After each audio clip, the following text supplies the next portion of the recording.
할렐루야. 주 예수님 은혜 안에서 평안하셨습니까? 기도하겠습니다.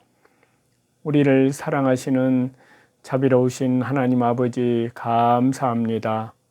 주 예수님의 십자가의 피로 우리 죄와 허물을 영원히 깨끗하게 씻어주시고 또한 말씀과 성령님으로 거듭나게 하신 주님, 이제 성령으로 살면 또한 성령님으로 행할 수 있도록 날마다 말씀과 성령님으로 충만케 해 주셔서 우리의 믿음이 그리스도의 장성한 믿음의 분량에까지 성장할 수 있도록, 또 우리 주님 재림하실 때 그리스도의 순결한 신부들로 더욱 지극히 거룩한 믿음 위에 우리 주 예수 그리스도의 기뻐하는 어린 양께서 어디로 인도하든지 따라가는 자며 믿음과 정절이 있는 자로 그 입에 거짓이 없고 또 뿐만 아니라 이 세상 종교다원주의로부터 벗어나서 오직 주 예수님만이 영원한 구원자요, 주 예수님만이 영원한 하나님이심을 더욱 믿고 하나님께 대한 계명과 우리 주 예수 그리스도께 대한 믿음을 신실하게 지켜 나아갈 수 있도록 성령님께서 말씀과 성령님으로 우리를 더욱 지켜 주옵소서. 자유통일, 복음통일, 예수님으로 통일 되게 하시고 예수님 대한민국, 선교 대한민국, 예수님 재림을 준비하는 깨어있는 한국교회가 될 수 있도록 주여 붙들어 주옵소서. 땅끝까지 성령님의 능력으로 복음을 전가하게 역사하여 주옵소서. 예수 그리스도 이름으로 감사하며 기도하옵나이다. 아멘. 오늘은요, 구약성경 시편 118편과 119편인데요. 119편 말씀을 보고자 합니다. 이 시편 119편은 1절부터 176절까지 아주 긴 말씀인데요.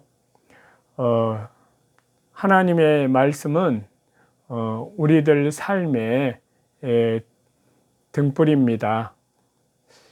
자, 시편 119편은 세상의 유혹과 박해 속에서 믿음을 굳게 지켜 나가도록 하기 위해서 하나님의 말씀에 대한 신앙과 또한 순종을 확고하게 재조명해 주는 일종의 지혜의 말씀입니다. 그래서 어떤 특정한 말씀의 모든 그 가운데에서도 특별히 하나님의 말씀을 아주 독보적인 존재로 찬란한 빛을 발하는 그러한 말씀입니다. 여기 시편 119편은 형식상으로는 히브리어 알파벳을 각 절의 첫 머리 글자로 해서 알파벳 순으로 기록된 그러한 말씀입니다. 그리고 그 말씀 가운데에서도 여기 보면은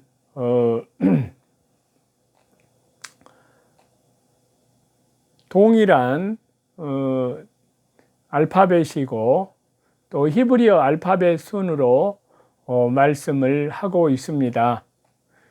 여기에 자세한 세부 그 말씀을 보면은 176절 가운데 122절, 132절을 뺀 나머지의 모든 절이 율법과 관련된 그런 말씀을 법, 증거, 도, 법도, 규례, 율례, 계명, 판단, 약속, 말씀 등이 반복적으로 사용되었습니다. 전체가 단일 주제에 의해서 통일성을 이루고 있을 뿐만이 아니라 하나님의 말씀의 다양한 측면을 강조한다는 특징을 가지고 있는데요. 또 성경 전체에서 가장 긴 부분이 하나님의 말씀을 주제로 하고 있습니다. 뿐만 아니라 여기 시편 119편은 성경 전체의 중앙에 위치한다는 그런 의미에서 하나님의 말씀의 중요성을 더욱 부각시켜 주고 있습니다. 그래서 여기 시편 119편의 내용을 간단히 말씀을 드려보면요. 먼저 여호와 하나님의 법에 대한 준행을 해야 되는 서원에 대한 말씀을 1절부터 8절까지 하고 있고요. 그 다음에 행위의 기준이 되는 말씀을 9절에서부터 16절까지 말씀을 하고 있고, 또 그 다음에는 끊임없는 즐거움과 모사로서의 말씀을 17절에서 24절까지 말씀하고 있습니다. 그리고 그 다음에는 영혼을 소성케 하는 말씀에 대해서 25절부터 32절까지 말씀하고 있고요. 그 다음에 진리의 길로 인도하는 말씀이라는 것을 33절에서 40절까지 말씀하고 있습니다. 그리고 여섯 번째로 담대함을 얻게 하는 말씀이라는 내용을 41절에서 48절까지, 그리고 일곱 번째로 소망이 되는 말씀을 49절부터 56절까지, 여덟 번째로 말씀에 근거한 긍휼의 호소를 57절에서 64절까지 말씀하고 있습니다. 아홉 번째로 고난을 통한 말씀의 확신을 65절에서 72절까지 하고 있습니다.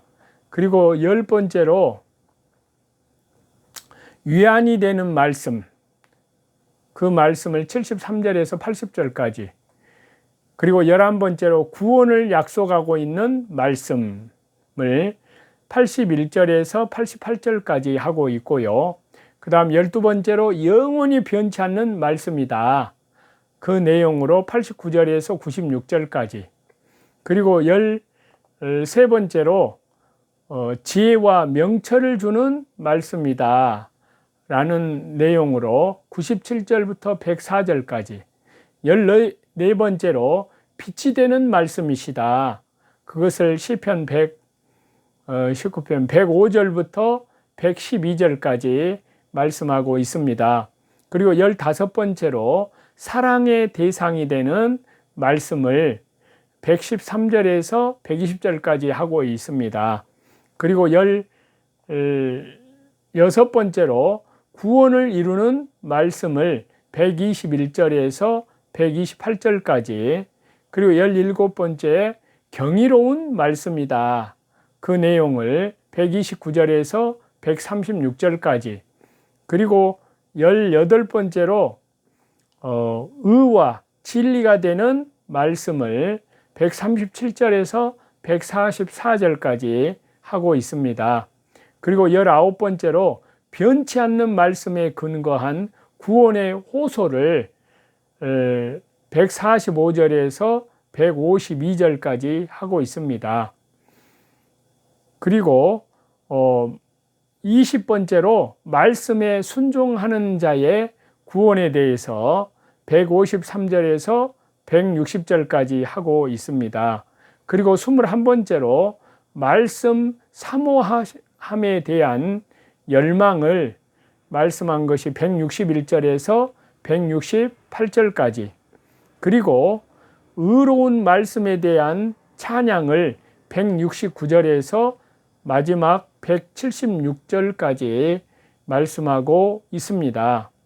결국 이 시편 119편은 오늘날 인생들에게, 특히 그리스도인들에게 신앙생활, 삶의 표준, 그리고 사모의 대상, 의지의 대상, 그리고 자유의 출처, 그리고 그리스도의 고난의 극복의 방법을 말씀하고 있습니다.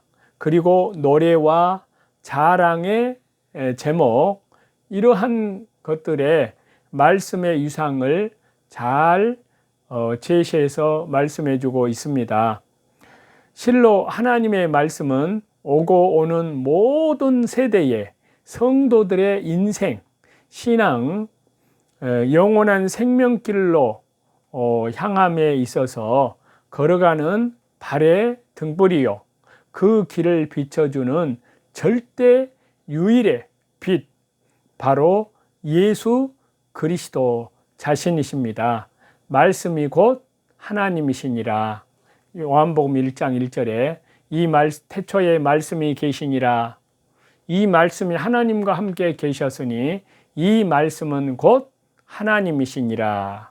그 말씀 그대로 그리스도를 증거하고 있습니다.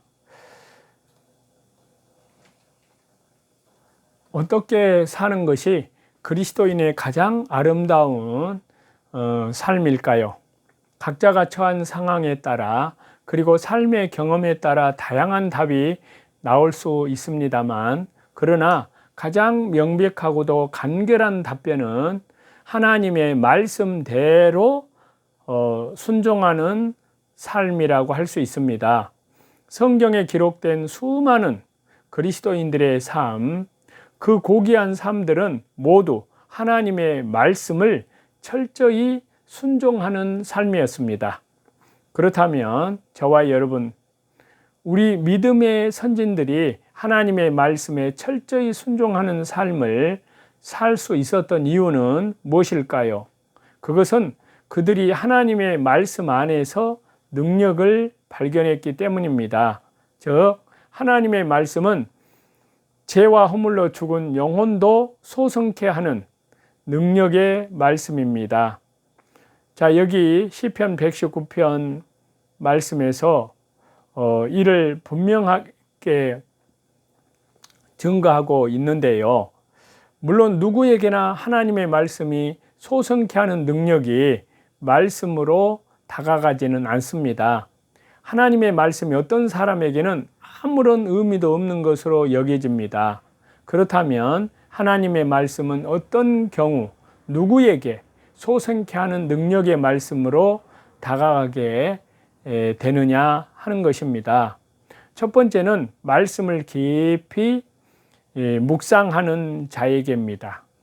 두 번째는 말씀을 자기 교훈으로 삼는 자에게입니다.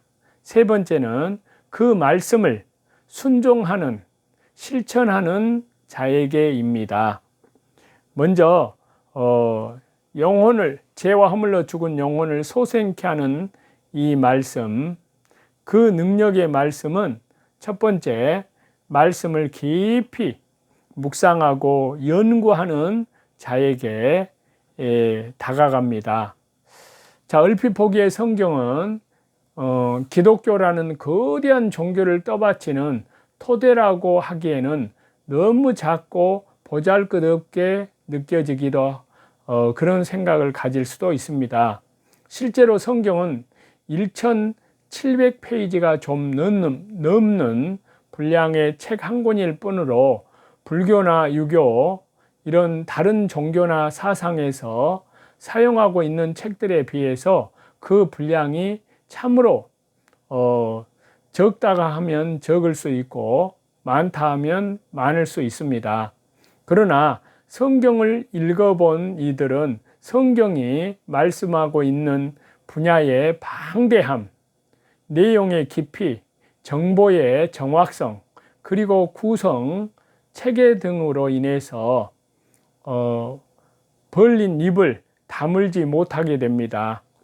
실로 이 성경 말씀은 인류의 시작과 다가올 종말, 예수님의 재림까지, 그리고 천년왕국, 그리고 새하늘과 새 땅, 영원한 세계로 가는 그 종말을 비롯해서 현재 지금 인류가 안고 있는 수많은 문제점들을 다각도로 진단하고 원인을 제시는 물론 해결 방법까지도 자세히 제시하고 있습니다. 그렇기 때문에 이 같은 성경을, 하나님의 말씀을 차분히 그리고 꾸준히 이 말씀을 연구해 가면서 의문을 하나하나 캐내지 않는 자는 성경이 가지고 있는 놀라운 능력을 받지 못합니다. 무엇보다도 성경은 살아있는 하나님의 말씀인 것입니다. 또 실제 사실이고 과학적인 사실, 역사적인 사실, 고고학적인 사실, 그리고 정치, 군사, 전쟁, 그리고 자연적인 재난들, 그리고 세상 끝날의 종말.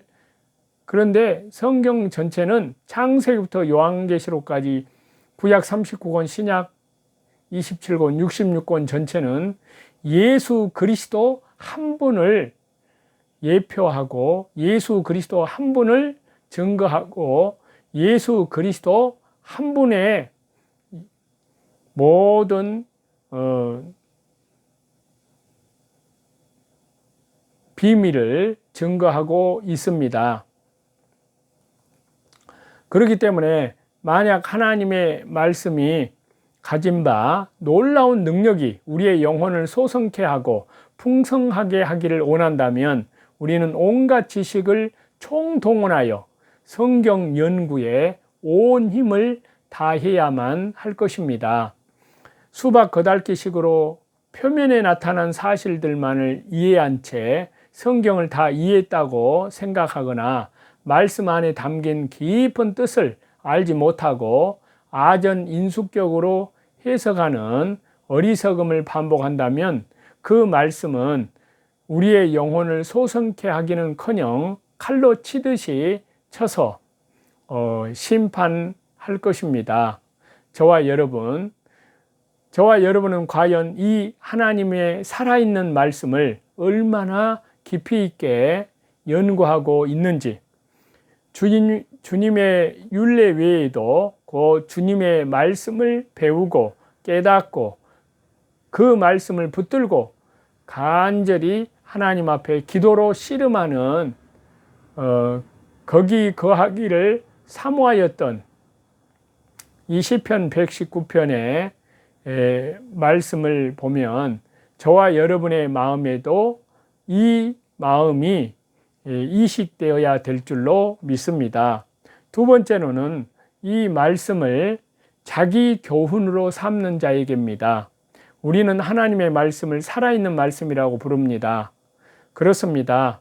하나님께서 영원히 살아 계시기 때문에 하나님의 말씀 또한 영원히 살아서 하나님의 능력과 영향력을 발휘하는 것입니다.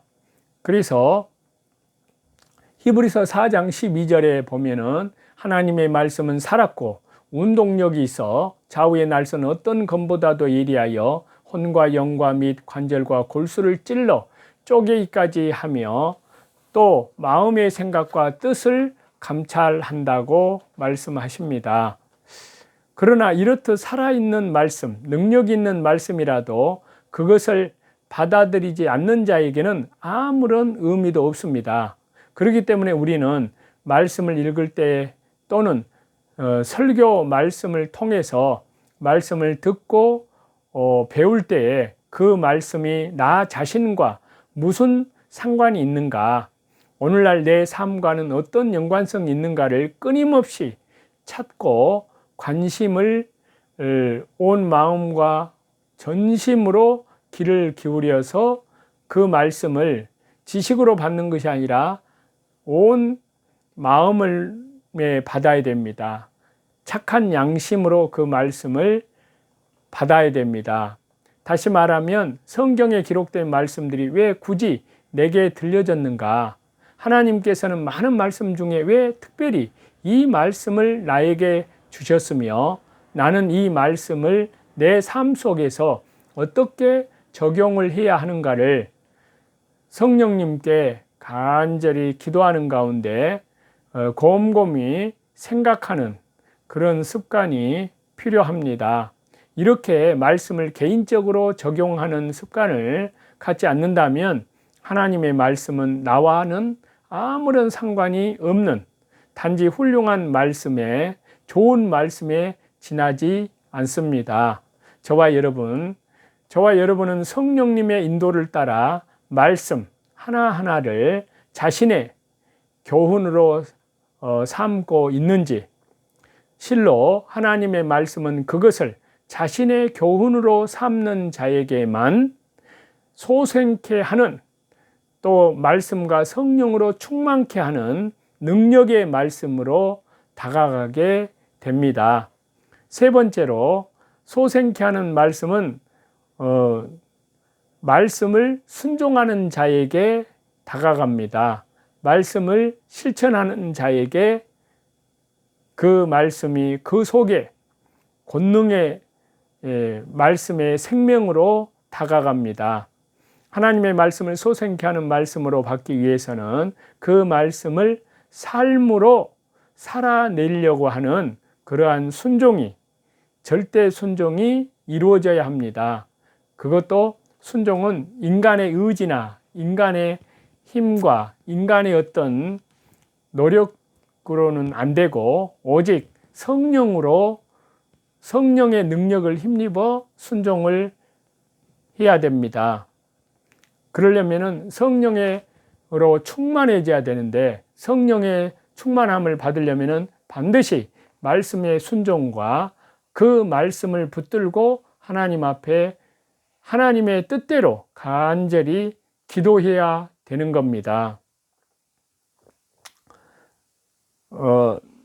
다시 말씀드리면 그저 음식을 맛보고 평가하듯이 들은 바 말씀을 이리저리 평가만 할 것이 아니라 조그만 것이라도 내 삶 속에서 순종하여 그 말씀대로 살아내려는 그런 간절한 기도, 그로 인한 열매를 맺어야 합니다. 바로 이것을 해내지 못했기 때문에 1천만이 넘는 기독교인들이 있다고 하는 우리나라에서 온갖 범죄와 비양심, 비도덕적인 행위들이 날이 갈수록 증가하고 있습니다.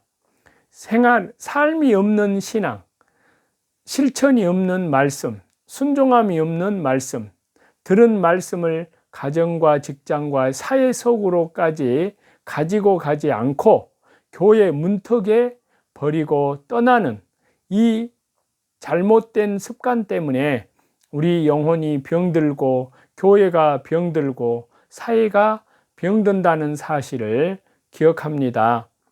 아브라함은 하나님의 말씀을 들었을 때 축복을 얻은 것이 아닙니다. 그가 믿음의 조상이 되리라는 약속을 얻은 것은 하나님의 말씀을 순종하여 조상의 땅을 떠났을 때였습니다. 주 예수님 그리스도를 은 30에 팔고 자기 행위를 후회했던 가룟 유다는 목매달아 자살하는 것으로 삶을 마감했습니다. 그러나 주 예수님을 부인함으로써 가룟 유다의 죄보다 결코 가볍지 않은 죄를 범했던 베드로는 예수님의 십자가의 피, 영원한 속죄함 안에서 철저히 회개하고 그리스도의 말씀, 가르침을 삶 속에서 순종해 나감으로써 주님의 부활 승천하신 이후에 초대교회에서 아주 중요한 하나님 나라의 일꾼으로 또한 그 사도로서의 사명을 잘 충성되이 감당을 했습니다. 또 사도 요한은 요한계시록 1장 3절에 이 예언의 말씀을 읽는 자와 듣는 자들과 그 가운데 기록하는 것을 지키는 자들이 복이 있나니, 여기서 복은 영원한 생명, 금세와 내세의 영원한 생명, 예수 그리스도 자신을 말씀하는데요. 그 말씀의 실천, 순종, 그 말씀의 삶이 살아내는 것이 얼마나 중요한 것인지를 다시 한번 저와 여러분에게 깨우쳐 주고 있습니다. 저와 여러분이 듣고 보는 그 말씀이 저와 여러분의 영혼을 소생케 하기를 원하시느냐 하는 겁니다. 그렇다면 순종을 통해서 그 순종하는 힘과 능력도 오직 말씀과 성령님으로 충만해졌을 때 그 성령님의 능력을 힘입어 그 말씀의 열매를 맺습니다. 열매 맺지 않는 나무가 땅만 버리듯이 열매 맺지 않는 그리스도인은, 신앙인은 교회의 유익보다는 오히려 해를 가져오게 됩니다. 그러나 순종, 실천하는 삶을 통해서 열매 맺는, 말씀과 성령으로 열매 맺는 참으로 신실한 그리스도인은 소선케 하는 하나님의 말씀으로 인해서 교회와 이 나라에 아름다운 열매를 맺게 해준다는 사실입니다. 그리하여 하나님께 영광을 돌려드리는, 하나님을 증거하고 그리스도를 증거하는 그러한 삶으로 열매 맺어 나아가서 하나님께 영광을 돌린다는 것입니다. 저와 여러분, 우리는 이 시편 119편 말씀을 대할 때마다 자기 이름조차 남기지 않았던 이 말씀을 기록한 기자, 이 시편을 기록한 그 기자의 말씀에 대한 뜨거운 사랑과 열정을 우리는 느낄 수 있습니다. 이러한 말씀을 성령님의 감동으로 쓰기까지 그는 얼마나 귀한 체험을 했으며 그 말씀에 대해 얼마나 큰 사랑을 가졌겠는지 가히 짐작을 해봅니다.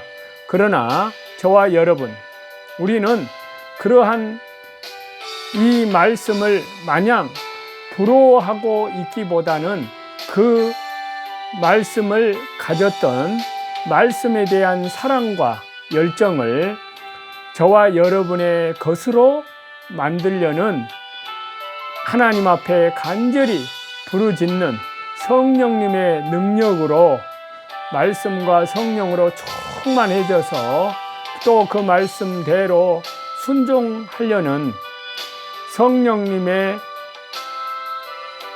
권능으로 더욱 덧입혀 나아가야 될 줄로 믿습니다.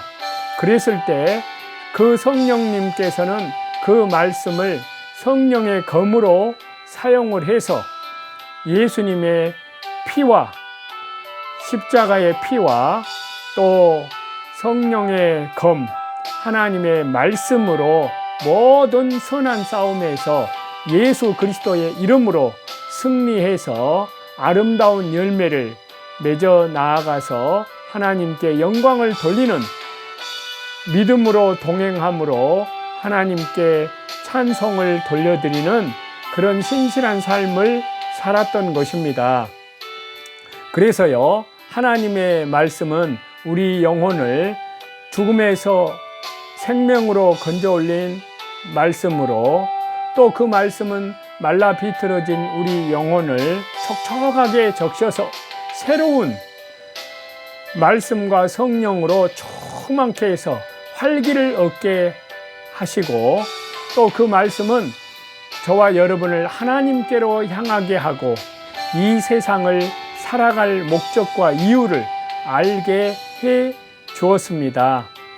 또 이 말씀의 능력과 권세는 이웃을 사랑으로 바라보게 해 주고요. 또 우리의 상한 마음을 위로해 주었습니다. 그렇기 때문에 이제 이 말씀을 더욱 사랑하게 되고 이 말씀을 깊이 그리스도를 연구하는 또 그리스도를 깊이 만나는 말씀을 통해서 만나고 또 우리의 삶에 또 하나님 말씀을 순종하는 영의 영원한 생명의 양식으로 삼아 나아가는 것입니다. 그리고 어떤 어려움이 있더라도 그 말씀과 기도와 말씀과 성령으로 충만하여 모든 삶 속에서 죄를 이기고 악한 영을 멸하고 또 더 나아가서는 이제 적그리스도의 세력들을 바로 예수님의 피, 어린 양의 피와 성령의 검, 하나님의 말씀으로 그 영적인 선한 싸움에서 예수 그리스도의 이름으로 승리하는 승리의 열매 맺는 그리스도인이 되는 줄 믿습니다. 실로 소생케 하는 하나님의 말씀의 놀라운 능력을 날마다 삶 속에서 체험해 가시는 그리하여 우리 주님 재림하실 때 그리스도의 순결한 신부들로 다 서시는 칭찬과 존귀와 영광을 얻는 그러한 저와 여러분이 다 되시기를 우리 주 예수 그리스도 이름으로 간절히 축원합니다. 기도하겠습니다. 하나님 아버지 감사합니다. 하나님의 말씀의 능력과 권능을 더욱 이 시편 119편 말씀을 통해서 우리 주 예수님을 더욱 깊이 알아가게 하시고 또 깊이 만나게 하시고 또 그리스도의 신앙의 성품이 그 말씀을 통해서 우리의 모든 삶 속에 세포 속에 DNA 속에 그리스도의 형상으로 성화 구원을 이루어 나아가는 그러한 그리스도의 신앙의 성품으로 만들어져 나아가는 성령님의 귀한 열매가 맺어질 수 있도록 역사하여 주옵소서. 감사드리오며 또한 우리나라를 자유통일, 복음통일, 예수님으로 통일, 또 대한민국, 선교 대한민국, 예수님 대한민국, 또 더 나아가서 예수님 재림을 준비하는 한국교회로 더욱 일깨워 주셔서 또한 세계 열방 땅끝까지 하나님 나라 십자가 생명의 복음, 구원의 이 생명의 복음을 성령님의 능력으로 역사하시는 그 능력에 오직 착하고 충성된 신실한 그리스도인들로 열매 맺어 하나님께 영광 돌릴 수 있게 도와 주옵소서. 예수 그리스도 이름으로 감사하며 기도하옵나이다. 아멘. 저와 여러분의 영혼을 우리 주 예수 그리스도 이름으로 사랑하고 축복합니다. 감사합니다.